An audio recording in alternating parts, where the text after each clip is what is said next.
પણ આપણો અભ્યાસ સતત શરૂ છે. આપ સર્વે કાળજીપૂર્વક અગાઉના પીરિયડનો અભ્યાસ કરી ચૂકેલા હશો.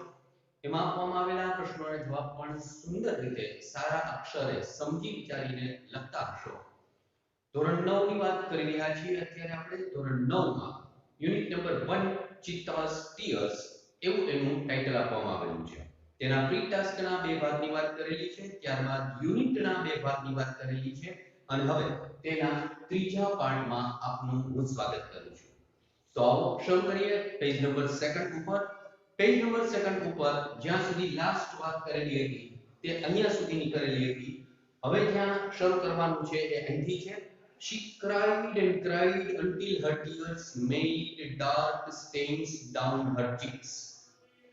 જે પહેલું જ વાક્ય તમારી સામે મૂકવામાં આવેલું છે. She cried and cried until her tears made dark stains down her cheeks. Second page ઉપર તમારે આવી જવાનું છે. ટેક્સ્ટ બુક તમારી પાસે હોવી જોઈએ, જેના અનુસંધાને હવે આ જ વાક્યની વાતથી આપણે શરૂ કરવા જઈ રહ્યા છીએ. ગઈકાલે જે વાત કરેલી હતી એમાં તમને કહેલું હતું કે ટીલ આવે, અનટીલ આવે, બિફોર આવે, આફ્ટર આવે, વેન આવે, વાઇલ આવે, as soon as આવે અને no sooner than સાથેની વાક્ય રચનાઓ આવે. ત્યારે આવા તમામ પ્રકારની વાક્ય રચના એ સમયને રજૂ કરતી વાક્ય રચના કહેવાય. T I double L till, પણ અનટીલ માં ડબલ એલ નથી આવતો. યુ એન ટી આઈ એક જ એલ, બરાબર, જે અહીંયા તમારી સામે મૂકવામાં આવેલ છે અનટીલ. હવે આ જે વાક્ય આવ્યું એ સમયને રજૂ કરતું વાક્ય કહેવાય અને એટલા માટે આવા પ્રકારના વાક્યને ફંક્શનની દ્રષ્ટિએ કહેવામાં આવે છે શોવિંગ કે એક્સપ્રેસિંગ ટાઈમ. શોવિંગ કે એક્સપ્રેસિંગ ટાઈમ. ગ્રામેટિકલી આ પ્રકારનું જે વાક્ય છે અનટીલ થી શરૂ કરી અને ચિક્સ સુધીનું અટક્યું, આવા પ્રકારના વાક્યને વ્યાકરણની દ્રષ્ટિએ એડવર્બ ક્લોઝ ઓફ ટાઈમનું વાક્ય કહેવામાં આવે. પરંતુ આપણને પરીક્ષામાં એમ નથી પૂછાતું, પરીક્ષામાં ફંક્શન તરીકે પૂછાય છે અને એટલા માટે એ પ્રકારના વાક્યને શોવિંગ કે એક્સપ્રેસિંગ ટાઈમનું વાક્ય કહેવામાં આવે છે. She cried and cried until her tears made dark stains. A stain, S T A I N, stain એટલે ડાઘો. એક વોશિંગ પાવડરની જાહેરાતમાં આવે છે કે દાગ છે, બરાબર. સ્ટેન્સ આર ગુડ, તો એ સ્ટેન પણ અહીંયા દુઃખ જ છે. S T A I N, stain એટલે ડાઘો. ક્યાં સુધી પડી ગયા? On down her cheeks. Cheek એટલે ગાલ કહેવાય. એના ગાલ ઉપર કાળા રંગના ડાઘાઓ પડી ગયા, ત્યાં સુધી એ રડતી રહી. She was still weeping. એ વાક્ય પણ અહીંયા મૂકવામાં આવેલું છે. She was still weeping. આ વાક્યમાં ક્વેશ્ચન ટેગ એટલે કે QT આપણે મૂકવા જઈ રહ્યા છીએ. તો મૂળ વાક્ય જે છે એ જેમનું તેમ પહેલા લખી લેવાનું. She was still weeping. હવે એ ભૂતકાળનું હકાર પ્રકારનું વાક્ય છે. was આવ્યું એટલે ખબર પડી જવી જોઈએ કે એ વાક્ય ભૂતકાળને રજૂ કરે છે. to be નું રૂપ છે. to be નું રૂપ છે was ભૂતકાળનું. તો એમાં ક્વેશ્ચન ટેગ, મૂળ વાક્ય હકાર, તો ક્વેશ્ચન ટેગ જે છે એ નકાર હોય એટલે wasn't she was still weeping, wasn't she. આ રીતે એ વાક્યમાં ક્વેશ્ચન ટેગ મૂકવામાં આવશે. તે હજી પણ રડી રહેલી હતી. She was still weeping. હજી પણ એ રડી રહેલી હતી. At night, રાત્રિના સમયે. The mother cheetah cried so loudly that she was heard by a wise man. રાત્રિના સમયે મધર ચિત્તા એટલી બધી જોરથી રડી કે so loudly that she was heard by a wise man. પહેલા ગુજરાતી સમજી લો. રાત્રિના સમયે તે એટલું બધું જોરથી રડી કે તેને એક ડાહ્યા માણસ દ્વારા સાંભળી લેવામાં આવી. એની જે ચીસ છે, એની જે રુદન છે, એનું જે ક્રાય છે એ એક ડાહ્યા માણસના કાન સુધી પહોંચી ગઈ. એટલે હવે એ વાક્ય સમજવાનો પ્રયત્ન કરીએ. At night, the mother cheetah cried so loudly that she was heard by a man. એમાં so પછી loudly અને પછી that. so અને that ની વચ્ચે કાં તો એડજેક્ટિવ અથવા તો એડવર્બ મૂકવામાં આવે. એટલે આ પ્રકારની વાક્ય રચના so પછી ડોટ ડોટ ડોટ that ની વાક્ય રચના કહેવામાં આવે. એટલે અહીંયા મૂકવામાં આવેલું છે આ જેટલા લી હોય ને, બ્રુસ લી ને, બ્રેટ લી ને આ બધા, એને એડવર્બ કહેવાય, બરાબર. આ એડવર્બ છે. લાઉડ ઉપરથી લાઉડલી, બોલો મજા હતો. વળી સમજતા ઈ નામ છે બ્રેટ લી ને બ્રુસ લી બધાના નામ છે પણ અહીંયા એલ વાય જેમાં આવે લી એટલે લાઉડ ઉપરથી લાઉડલી એ એડવર્બ બનાવવામાં આવેલું છે તો સો ધેટ ની વચ્ચે એક એડવર્બ મૂકવામાં આવેલું છે આવા પ્રકારનું વાક્ય એ પરિણામને રજૂ કરતું વાક્ય કહેવામાં આવે એટલે કે રિઝલ્ટને રજૂ કરતું વાક્ય કહેવાય એટલે શોઇંગ રિઝલ્ટ ફંક્શનની દ્રષ્ટિએ આવા પ્રકારનું વાક્ય એ રિઝલ્ટને રજૂ કરવામાં આવે છે એ કહે છે કે રાત્રિના સમયે એ જે મધર ચિતા છે એ એટલી બધી જોરથી રડી કે જેને એક ડાહ્યા માણસ દ્વારા સાંભળી લેવામાં આવી અહીંયા વાઇઝ શબ્દ મૂકવામાં આવેલો છે WISE વાઇઝ એટલે ડાહ્યું એડજેક્ટિવ કહેવામાં આવે એના ઉપરથી જે નાઉન બનાવવામાં આવે છે એને કહેવામાં આવે છે વિઝડમ WISDOM એટલે જ્યારે સ્પેલિંગ તમે શીખતા હો એવા સમયે એક શબ્દની સાથે સંયોજાયેલા બાકીના બધા શબ્દો પણ જો સાથે સાથે સમજી જાઓ આત્મસાત કરી લો તો તમને આસાનીથી તમામ વસ્તુઓ આવડવા માંડે પછી તમારી જે પેન અટકી જાય છે એ અટકતી બંધ થઈ જાય એટલે આ એક જ પરિવાર કહેવાય એ પરિવારના અહીંયા તમારી સામે અત્યારે બે શબ્દો મૂક્યા છે વાઇઝ ઉપરથી પાછું વાઇઝલી લખ્યું હોય તો ડાલી રીતે તો એ એડવર્બ થાય બરાબર એટલે એ એક પરિવાર થયો કહેવાય એક જ શબ્દનો એ પરિવાર થયો કહેવાય તો એને એ અવાજ સાંભળ્યો એક ડાહ્યા માણસે હવે એ વાક્ય અહીંથી શરૂ કર્યું She was heard by a wise man living in the village. એ વાક્ય પણ અહીંયા લખેલું છે She was heard by a man living in the village.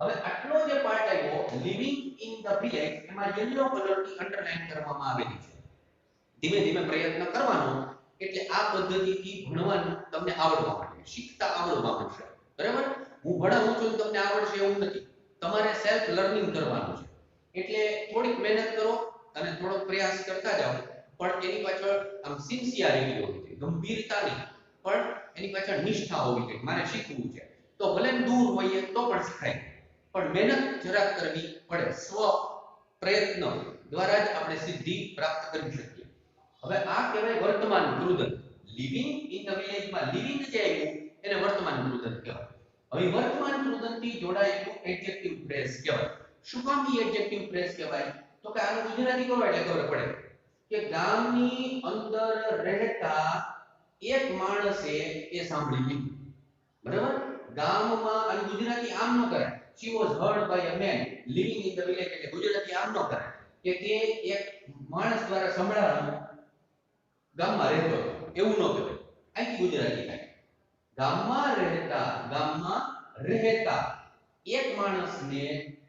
એક માણસને તેના દ્વારા સાંભળી લેવામાં આવી બરાબર તો આ માણસ દ્વારા સાંભળાય તો હવે આટલો જે પાર્ટ આવ્યો લિવિંગ ઇન ધ વિલેજ એ આ નામના અર્થમાં કયું નામ અ મેન નામનું જે નામ છે એના અર્થમાં વિશેષતા બતાવવા આટલો પાર્ટ આવેલો છે એટલે હવે જો આમાંથી એડજેક્ટિવ પહેલા પૂછાતું પહેલાની જે પેપર સ્ટાઇલ હતી એમાંથી એડજેક્ટિવ ફ્રેઝમાંથી એડજેક્ટિવ ક્લોઝમાં ફેરવો તો આમ કરે આ મગજમાં ખાલી રાખજો બીજું કઈ આવડે નહીં તો કઈ નહીં એટલે પરીક્ષામાં અત્યારે નથી પૂછાતું she was heard by a man who was living in the village who was શું કામ તો કે ચાલ ભૂતકાળ છે એટલે ચાલો ભૂતકાળ મૂકવાનું who was living in the village તો એ એડજેક્ટિવ ક્લોઝ બન્યું કહેવાય પણ અત્યારે એવું કઈ આવતું નથી આ એડજેક્ટિવ ફ્રેઝ છે એ ફ્રેઝ નામના અર્થમાં વિશેષતા બતાવવા માટે આવેલું છે એટલા માટે એવા પ્રકારના વાક્યને ફંક્શનની દ્રષ્ટિએ ડિસ્ક્રાઇબિંગ પર્સનનું વાક્ય કહેવામાં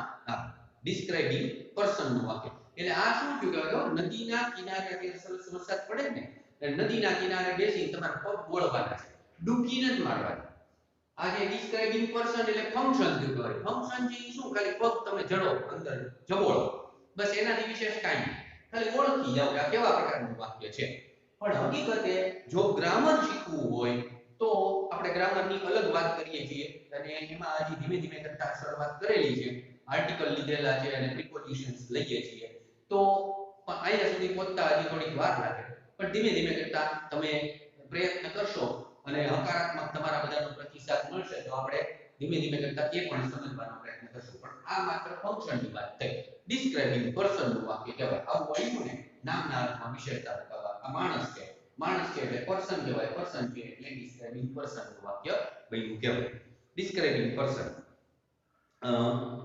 living in the village. The old man understood what had happened. To understand, આની વાત અગાઉ આવી ગઈ છે. ભૂતકાળ અને ભૂતપૂર્વનું રૂપ understood થયું કહેવાય. The old man understood what had happened.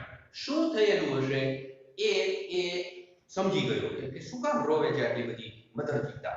He immediately took his strong club. Club to know, K-N-O-W, નો એટલે મૂળ ક્રિયાપદ છે, એનું કનો નો કરતા ઉચ્ચાર વળી એનો ઉચ્ચાર નો કરવાનો, કે સાયલેન્ટ રહે. અંગ્રેજીમાં વળી આવા મૂક રહેતા હોય ને મૂંગા એવા કેટલાક અક્ષરો છે, બરાબર. સાયકોલોજીનો શબ્દ હોય તો પી થી શરૂ થતો હોય, PSY, સાયકોલોજી તો પી થી શરૂ થાય, પણ તો સાયકોલોજી નો કહેવાય. એમ આને કનો નો કહેવાય અને નો કહેવાય. નો એટલે જાણવું, બરાબર. ન્યુ, KNEW, અને નો KNOWN, ઈ પાસ્ટ પાર્ટિસિપલ. એના ઉપરથી નાઉન શું બને? નોલેજ. આપણે કહે નોલેજ પ્રાપ્ત કરો. અમે જે આપીએ છીએ નોલેજ નથી, આ બધી માહિતી હોય છે. માહિતીને તમે જ્યારે તમારા વાક્યમાં તમારી રીતે પ્રયોજો ત્યારે ઈ નોલેજમાં કન્વર્ટ થાય. માહિતી તો હોય, માહિતીને કન્વર્ટ કરતા તમને જો આવડે તો એને જ્ઞાન થયું કહેવાય, બરાબર. યોગ્ય જગ્યાએ, યોગ્ય પરિસ્થિતિમાં, યોગ્ય સમયે એનો ઉપયોગ કરતા શીખો એ માહિતીને જ્ઞાનમાં કન્વર્ટ થયું કહેવાય. અને આપણો પ્રયત્ન એ છે કે આ બધી માહિતીઓનું તમે જ્યારે પેપર લખતા હો અથવા તો તમારે કંઈક લેટર લખવાનો હોય ભવિષ્યની અંદર, એવા સમયે તમે એપ્લાય કરો, એ જ્ઞાનમાં કન્વર્ટ થયું કહેવાય. ઓકે, હવે એમાં ઉપરથી આપણે એક ક્લબ શબ્દ, અ ક્લબ, CLUB, ક્લબ એટલે ધોકો કહેવામાં આવે. આપણા કાઠિયાવાડી લોકોને ખબર હોય, ઘરમાં કપડા ધોતા હોય ત્યારે આમ ધોકો વાપરે, એટલે કપડા ધોવા માટે ઈ ધોકો કહેવામાં આવે. કદાચ સિટીના છોકરાઓને ખબર ઓછી હોય, કારણ કે હવે ત્યાં વોશિંગ મશીન વધારે આવી ગયા, એટલે એમાં ધોકાનો ઉપયોગ નથી કરતા હોતા. તો એ ક્લબ એટલે ધોકો કહેવામાં આવે. મૂળભૂત રીતે અમેરિકાની અંદર જે ગેમ રમવામાં આવે છે ક્રિકેટ જેવી, બરાબર, જેને બેઝબોલ કહેવામાં આવે, એમાં ઓલો લાંબો ધોકો વાપરે ને એને ક્લબ કહેવામાં આવે. અને આપણે અહીંયા જે કપડા ધોતા હોય એને ધોકો કહેવાય. તો એ કહે છે કે એને એક આવો સ્ટ્રોંગ, મજબૂત હોય એવો એક ધોકો હાથમાં ઉપાડ્યો અને પછી immediately took his strong club. He immediately took his strong club. આ વાક્યમાં ગ્રીન કલરમાં CV એવું લખવામાં આવેલું છે, એટલે ચેન્જ ધ વોઇસ કર્યું કહેવાય. હવે એનું ઇનડાયરેક્ટ ચેન્જ ધ વોઇસ કરીએ છીએ એટલે પેસિવમાં ફેરવીએ છીએ. તો આ કરતા છે he immediately એડવર્બનું ફ્રીક્વન્સી તરીકે મૂકવામાં આવેલું છે. જો છેલ્લે વસ્તુ ખાલી એડવર્બ હોય, પણ અહીંયા મૂક્યું એટલે એડવર્બ ઓફ ફ્રીક્વન્સી કહેવાય. અને took ઈ ભૂતકાળનું રૂપ છે, take નું ક્રિયાપદ કહેવાય, અને his strong club એ કર્મ કહેવાય. કર્મને કર્તાના સ્થાને લઈ જઈએ એટલે his strong club ભૂતકાળની વાક્ય રચના એટલે was, પછી આ એડવર્બ ઓફ ફ્રીક્વન્સી ને વચ્ચે ઘુસાડી દેવાય. ઇમિડિયેટલી જે તે ક્રિયાપદનું ભૂતપૂર્વનું રૂપ એટલે taken આવડતું હોય તો જ આવડે, નહીં તો થાય. પેસિવ by him, બરાબર. he ની કર્મ વિભક્તિ him. આખું વાક્ય બન્યું his strong club was immediately taken by him. આ રીતે એ વાક્યનું પેસિવ બને. He immediately took his strong club and came out of his hut. અને પોતાની જે ઝૂંપડી હતી, એક્ચ્યુઅલી હટ એટલે ઝૂંપડી કહેવાય, એમાંથી એ બહાર આવી ગયો. આપણે પ્રી ટાસ્કનો જે પાર્ટ લીધેલો હતો એમાં આપણે કેટલાક ફોટા મૂકેલા હતા, એમાં એની ઝૂંપડીઓ બતાવેલી હતી. This old man, આ વયોવૃદ્ધ માણસ, શન્નો was very wise, જેનું નામ શન્નો હતું, એ બહુ ડાહ્યો માણસ હતો અને વર્ષોથી જંગલમાં જ રહેતો હતો. એ પણ શિકારી જ હતો, પણ બહુ ડાહ્યો હતો. He loved animals and knew all about them. એ પ્રાણીઓને ચાહતો હતો અને પ્રાણીઓ વિશે બધું જ જાણતો પણ હતો. When Shanno found out the hidden cubs, જો વાક્ય અહીં મૂક્યું, when Shanno found out the hidden cubs, he knew that it was Eddie's wicked idea. એને એ ખબર પડી ગઈ હતી કે આ એડીનો જ દુષ્ટ વિચાર છે. WICKED, wicked નો અર્થ થાય દુષ્ટ, એડજેક્ટિવ કહેવામાં આવે. હવે એ વાક્ય સમજો. when થી વાક્ય શરૂ થયું, અલ્પવિરામે અટક્યું. when Shanno found out hidden cubs, આવા પ્રકારનું વાક્ય ગ્રામરની દ્રષ્ટિએ એડવર્બ ક્લોઝ ઓફ ટાઈમનું વાક્ય કહેવાય. આની પહેલા પણ વાત કરી દીધી, પણ ફંક્શનની દ્રષ્ટિએ શોવિંગ કે એક્સપ્રેસિંગ ટાઈમનું વાક્ય કહેવામાં આવે. બરાબર ગમે તે કાળનું હોય એ વાક્ય અહીંયા ભૂતકાળનું છે પણ ગમે તે કાળનું હોય સાદા વર્તમાન કાળમાં પણ હોઈ શકે તો શોવિંગ કે એક્સપ્રેસિંગ ટાઈમનું વાક્ય કહેવામાં આવે છે જ્યારે શનોએ જોયું ફાઇન્ડ આઉટ નું ભૂતકાળનું ફાઉન્ડ આઉટ ભૂતપૂર્વનું પણ એ જ થાય ધ હિડન એટલે સંતાડાયેલા કબ જે હતા એને ગોતી કાઢ્યા ત્યારે હી ન્યુ એને ખબર પડી ગઈ ઇટ વોઝ એડીઝ વિકેટ આઈડિયા આ એડી નો દુષ્ટ વિચાર હતો he got angry with Eddie એ વાક્ય પણ આવી ગયું he got angry with Eddie એડી કેટલા પાર્ટ નીચે અંડરલાઈન કરવામાં આવેલી છે તો હવે એ જો આપણે જવાબમાં જોતો હોય તો પ્રશ્ન કેવી રીતે બને તો પ્રશ્ન આમ બનશે with whom આ સજીવ કર્મ છે એટલે with whom did he become angry with આગળ લઈ લીધું પ્રશ્નમાં જોઈ લેજો with whom did he become angry did આવ્યું એટલે પપ્પા કહેવાય એટલે એની હાજરીમાં છોકરો મૂળ રૂપમાં એટલે કે ક્રિયાપદનું મૂળ રૂપ એટલે he become angry આ રીતે વાક્ય બને he rushed to the hut and shouted એ એની ઝૂંપડી તરફ ધસી ગયો અને પછી મોટેથી બૂમ પાડીને કીધું I hate you Eddie હું તને તિરસ્કારું છું એડી I hate you Eddie એડીને સંબોધન કર્યું everybody of our tribe will hate you આ વાક્ય ડાયરેક્ટમાં આપવામાં અવતરણ ચિહ્નમાં આપવામાં આવેલું વાક્ય છે પણ આપણે એનું ઇનડાયરેક્ટ અત્યારે કરતા નથી કારણ કે એક સાથે બહુ જાજી વસ્તુ તમારી સામે મૂકવા માંડશું તો પાછા તમે મૂંઝાવા માંડશો અને નવમામાં હજી હાઈસ્કૂલનો આ આમ જુઓ તો પાંચમો જ પીરિયડ ભરી રહ્યા છો બે પ્રી ટાસ્કના અને બે યુનિટના અને આ પાંચમો પીરિયડ ચાલી રહ્યો છે એટલે હજી જરાક આમ બ્રેક રાખીએ બહુ જાજા ટોપિક્સ તમારી સામે બોલતા નથી પણ આ ડાયરેક્ટ સ્પીચનું વાક્ય કહેવાય everybody of our tribe will hate you because you are lazy and wicked હવે આ વાક્ય તમારી સામે છે everybody of our tribe will hate you because you are lazy and wicked too જોઈ લીધું વાક્ય આવા પ્રકારનું જે વાક્ય છે એમાં because થી મેં અંડરલાઈન કરી તમને રીંગણી colour because you are lazy and wicked too આ because સંયોજકથી વાક્ય જોડવામાં આવેલું છે because છે ની કારણને રજૂ કરતું વાક્ય કહેવાય ગ્રામરની દ્રષ્ટિએ આવા પ્રકારનું વાક્ય એડવર્બ ક્લોઝ ઓફ રીઝન નું કહેવાય એડવર્બ ક્લોઝ ઓફ રીઝન પણ એવું તો આપણને પરીક્ષામાં પૂછાતું નથી પરીક્ષામાં તો ખાલી ઓળખવાનું પૂછાય ફંક્શન તરીકે અથવા અધૂરા વાક્ય પરિપૂર્ણ કરવાના 10મા 11 12મા આવશો ત્યારે અધૂરા વાક્ય પરિપૂર્ણ કરવાના પૂછાય એમાં નહીં કોઈ આવું મૂકો તો તમારે જે મૂકવું હોય એમાં મૂકી શકો પણ અત્યારે ઓળખતા શીખો એટલે શોવિંગ રીઝન ફંક્શનની દ્રષ્ટિએ આ પ્રકારનું વાક્ય શોવિંગ રીઝન નું વાક્ય કહેવાય કારણ કે બીકોઝ થી જોડવામાં આવ્યું છે બીકોઝ હોય એઝ હોય અને સિન્સ હોય આવા ત્રણ થી એ જોડાય અથવા બીકોઝ ઓફ સાથે ફ્રેઝ જોડાય વાક્ય જોડાતું હોય છે તો સિન્સ એઝ અને બીકોઝ થી જોડાય અને જો ફ્રેઝ થી હશે આ વાક્ય છે જુઓ એની જગ્યાએ ફ્રેઝ હોય તો બીકોઝ ઓફ મૂકવું હોય તો ખાલી શબ્દોનો સમૂહ હોય તો કરતા એમાં હોય નહીં બીકોઝ યુ આર લેઝી આળસુ છો અને વિકેટ અને ધૃષ્ટ પણ છો we know આપણે જાણીએ છીએ that a hunter must hunt with his own strength and skill skill એટલે કૌશલ્ય S K I double L skill એટલે કૌશલ્ય જેનું અત્યારે ખૂબ પ્રાધાન્ય છે કે તમે શું ડિગ્રી ધરાવો છો એનું કોઈ મહત્વ નથી ગૂગલ માં તમે નોકરી કરવા જાઓ તો તમારા સર્ટિફિકેટ ન માંગે એ તમને એક પ્રોજેક્ટ આપે કે આ પ્રોજેક્ટ પૂરો કરજો જો પૂરો કરી શકશો આટલા સમયમાં તો તમને નોકરી પાકી તમારું સર્ટિફિકેટ ન જો બરાબર ગૂગલે આ સિસ્ટમ કરી નાખેલી છે સરકારીમાં હજી એ સિસ્ટમ નથી કે તમારી પાસે આવડત છે કે નહીં એ જોવામાં આવે આપણે કોઈ સુથારને બોલાવીએ છીએ ત્યારે એની પાસે સર્ટિફિકેટ નથી માંગતા તારું સર્ટિફિકેટ બતાવો કે તે ડિપ્લોમા કર્યું કે ડિગ્રી કર્યું સુથારી કામમાં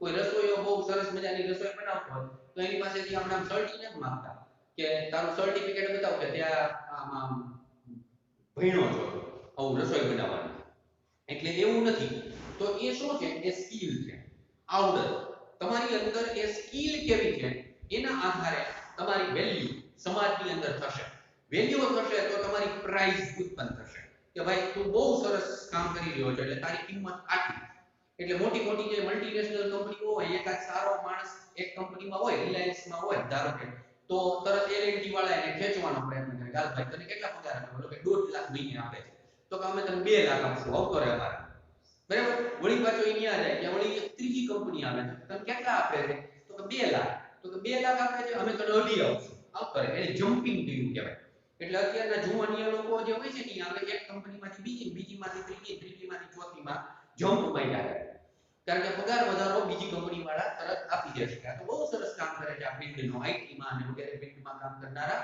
જે વિદ્યાર્થીઓ છે, યુવકો યુવતીઓ છે, એ આવી રીતના આપણા પણ ઘણા બધા વિદ્યાર્થીઓ છે, એ આવી રીતના જમ્પ માર્યા છે. તો સ્કિલ તમારી અંદર હોવી જોઈએ. એ કહે છે કે આપણે તો આપણી સ્કિલથી શિકાર કરતા હોઈએ છીએ, આપણી તાકાતથી શિકાર કરતા હોઈએ છીએ. બટ યુ આર લેઝી, પણ તું તો આળસુ છો અને આળસુ હન્ટર છો, એટલે તારું કઈ કામ નથી. યુ આર અ થીફ, તું ચોર છો. You have broken the rules of our tribe. પૂર્ણ વર્તમાન કાળની વાક્ય રચના. હેવ સાથે બ્રોકન નો ઉપયોગ થયો. You have broken the rules of our tribe. આ વાક્યમાં હવે આપણે ચેન્જ ધ વોઇસ કરવા જઈ રહ્યા છીએ. The rules are the rules of our tribe. આ કર્મ છે, કર્મને કર્તાના સ્થાને લઈ આવ્યા, એટલે the rules of our tribe ત્રીજો પુરુષ બહુવચનનો કર્તા, રૂલ્સ છે એટલા માટે. એટલે have પછી પૂર્ણકાળનું પેસિવ કરીએ એટલે been મૂકવાનું આવે. ગયા વખતે પણ એકાદ આવો આપણે લીધેલો હતો આગળના પીરિયડમાં વાક્ય, એમાં પૂર્ણ ભૂતકાળ લગભગ આવેલું હતું.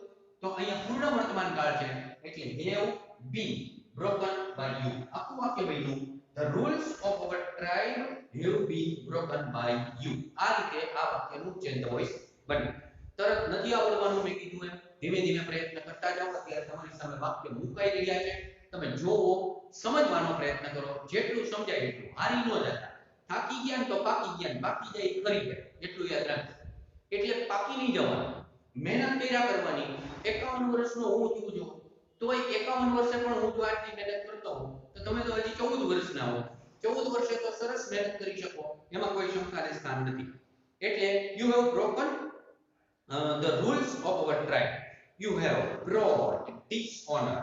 DISHONOUR, dishonor એટલે અપમાન કહેવામાં આવે. ડિસહોનર નથી, આ યાદ રાખજો, ડિસહોનર છે. ડિસહોનર એટલે અપમાન, ઓનર એટલે માન, એનો ઓપોઝિટ ડિસઓનર એટલે અપમાન, એ નાઉન કહેવાય. તું આપણા જ્ઞાતિ ઉપર, આપણી જાતિ ઉપર, આખી જાતિ ઉપર અપમાન રૂપ છો, કાળો ધબ્બો છો, એમ ખીજાઈ ગયો.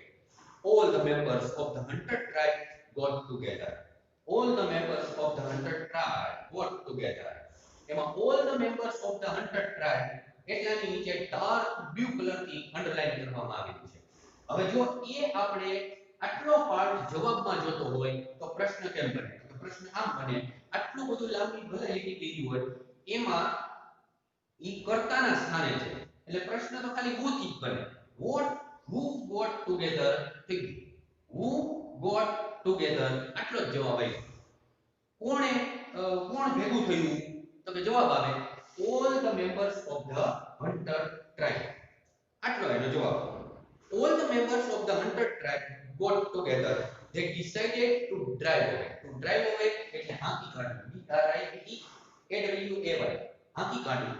એનું ભૂતકાળનું રૂપ થાય draw away, DROVE, draw away. અને ભૂતપૂર્વનું રૂપ થાય driven away, DRIVEN away, driven away.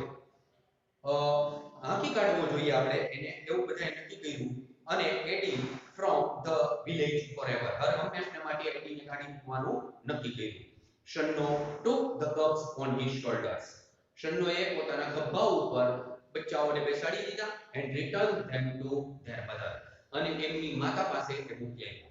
He saw that, એને જોયું, long weeping, લાંબા સમય સુધી રડવાને કારણે, of the mother cheetah, mother ચિત્તાના ગાલ ઉપર had stained her face forever. એના ચહેરા ઉપર કાયમી ધોરણે બે કાળા ડાઘા થઈ ગયા. આ એક દંતકથા છે, બરાબર? પણ આમાંથી આપણને આવું ઘણું બધું શીખવા મળ્યું, ઓનેસ્ટી પણ શીખવા મળી. યુનિટનો આ ત્રીજો પાર્ટ અહીંયા પૂરો થાય છે. આના પછી હવે એના વિશેની જે માહિતીઓ છે એ આપણે ચોથા પાર્ટમાં જોઈશું. આના પછી આપવામાં આવેલા પ્રશ્નોના જવાબ અચૂકપણે લખજો, કાળજીપૂર્વક લખજો. જ્યાં ક્યાંય પ્રશ્ન થતો હોય, મારો મોબાઈલ નંબર અહીંયા આપવામાં આવેલો છે 94 285 35 390 ઉપર WhatsApp દ્વારા મેસેજ તમે કરી શકો છો. કોઈએ પણ ક્યારેય પણ કોલ એટલે કે ફોન કરવાનો નથી.